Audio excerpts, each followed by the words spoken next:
Welcome back to Easy Friday. Now moving on to the next story, where African nations have been challenged to unite and confront climate change in the wake of a deepening environmental crisis.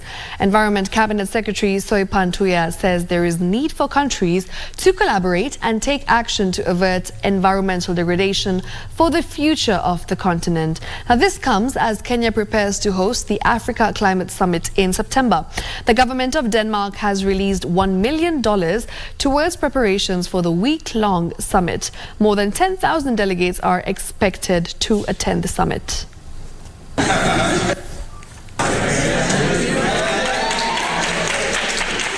Kenya is set to host this year's Africa Climate Summit and Africa Climate Week, scheduled for 4th to 8th September at Kenyatta International Convention Center in Nairobi.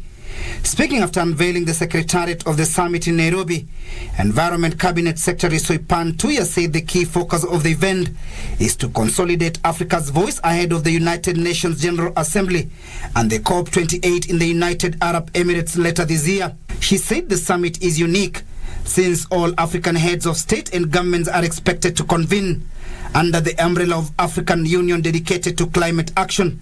His Excellency President Ruto is clear that the summit will chart a green growth pathway for the African continent, setting the stage for Africa to lead the globe towards a more ecologically responsible global industrialization, catalyzed by financing that is accessible, adequate, and affordable. According to the CS, the summit will be anchored on 6 pillars, namely climate finance, mitigation and green growth, climate adaptation and resilience, loss and damage, climate vulnerable groups, research, innovation and technology.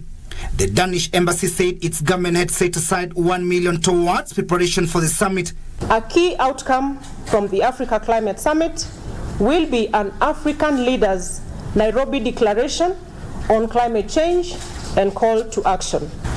What do we do about attracting finance to the global south on climate change, because it is not really happening in the speed where it should. The theme of the event is Africa Together for Bold, Innovative and Resourced Climate Action, unlocking climate finance and green investments. And we can no longer argue about the evidence.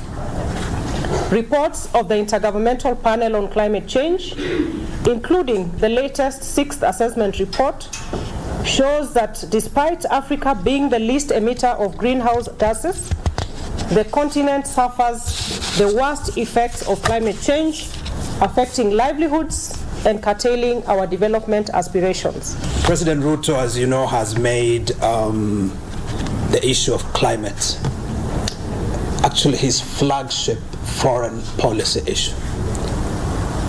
For the reason that climate is no longer something that you can talk about in the dark. Separately, Kenya Forest Service has kicked off a nationwide tree planting exercise, which targets to plant 60 million trees during the short rainy season. Led by the acting chief conservator of forests, Alex Lomokoko, more than 100 Kenya Forest Service officers planted 3,000 trees at Ngong Forest as part of the ongoing campaign to increase the country's forest cover.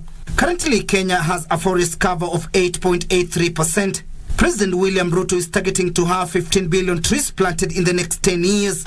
We are planted in schools, all the schools, and we are all the public places. And the exercise is still on. Because most of the trees we planted here are indigenous trees, which are very good at conserving the environment. The sustainability plan is in 4 different aspects.